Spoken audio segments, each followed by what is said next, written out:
This is pink is for Blobfish, The World of Weird Animals by Jess Keating with illustrations by David DeGrand. So this is going to be part 3 of our book, and we're going to continue to find out about some more pink animals in the world. First up, we have pink is for southern blind snakes. You see that snake? Let's learn a little bit about it.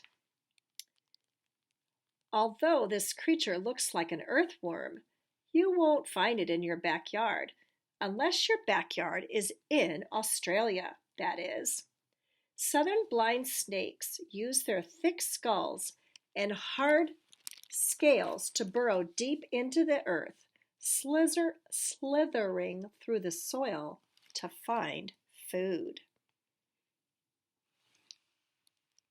So that may look like an earthworm, but it is not. It is a pink snake. Let's read some facts about that. Hide and seek.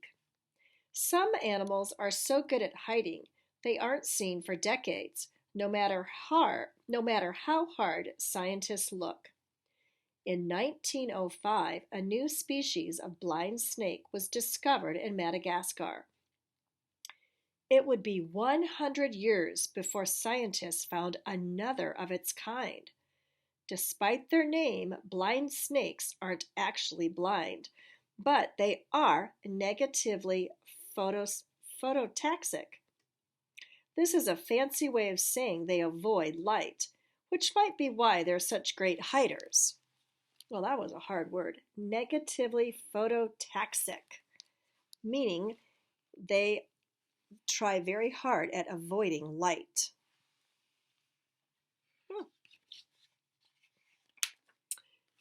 All right. Oh, one of my favorite creatures are nudibranches. Pink is for Hopkins rose nudibranches. Look at that beautiful sea creature.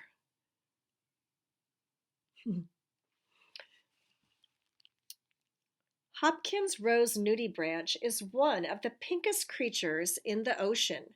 It may look like it's made entirely of bubble gum, but don't let that fool you. Hopkins rose isn't gum or a rose. It's really a sea snail without the shell.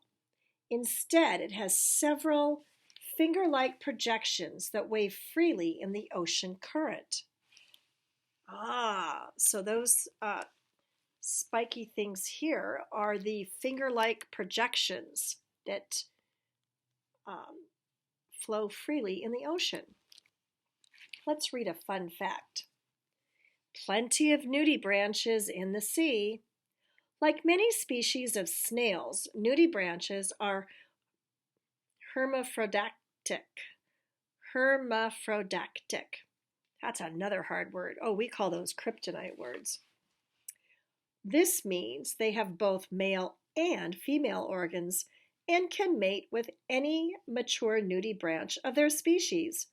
Doubling your dating pool comes in handy when you live in a vast ocean where fellow nudibranches are hard to find.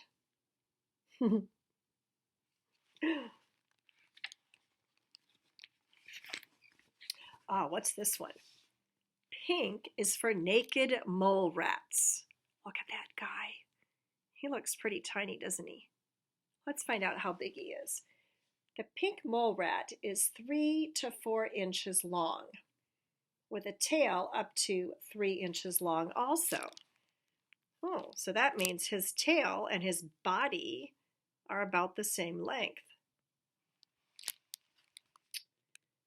Naked mole rats are eurosocial rodents. This means that they work as a team to survive, with some mole rats digging tunnels and finding food, while others defend against attacks or take care of young. Naked mole rats might also one day save human lives. Doctors and medical scientists have recently discovered the rodent's ability to stay cancer-free, which could lead to important advances in the treatment of cancer patients. Not bad for a creature that looks like a pink potato with teeth.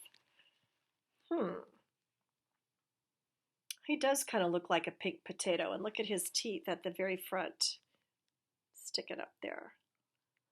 Cancer-free. That means they do not get cancer at all. What's another interesting fact about naked mole rats? Hail to the queen. Naked mole rat colonies are led by a single queen. Oh, who does that sound like? That sounds like bees. Bees have one queen too, right? She is the only one that has babies, while other mole rats work hard to keep the colony safe and well fed.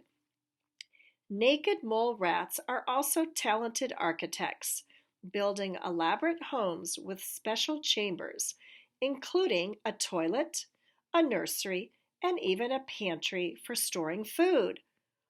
There are no closets, though. Who needs clothes when you were born to be naked? Oh, that is so cool.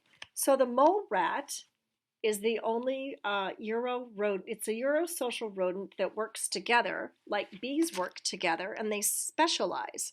So some of the rats take care of the young, some of the rats build things, and they build a special place for their toilet or where they use the bathroom or go to expel their waste. That's a pretty fascinating creature.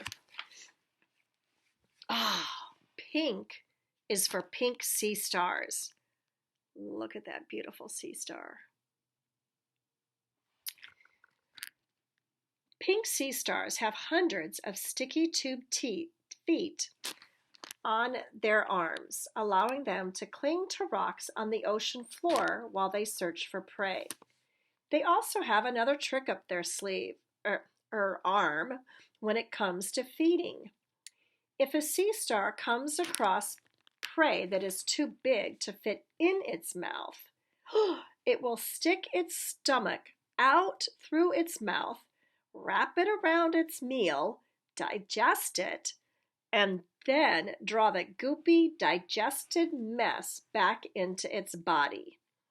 Some might think this is gross, like me, but seasoned animal explorers know the truth. It's seriously cool. Oh my goodness. So you didn't think that this little creature could eat a creature bigger than him. Let's see. What's this fun fact? The world's best party trick. If you've ever been to the beach, you might have seen sea stars on the rocks. Although these can be hard and brittle when they're dead, living sea stars are soft and flabby. They may look defenseless, but if a predator attacks, they can shed an arm, leaving it behind while they make their escape. Don't feel too bad for them, though. Whenever they lose an arm, they just grow it back. Wow, that is such a cool fact. All right, that was part 3 for Reread of Pink is a Blobfish.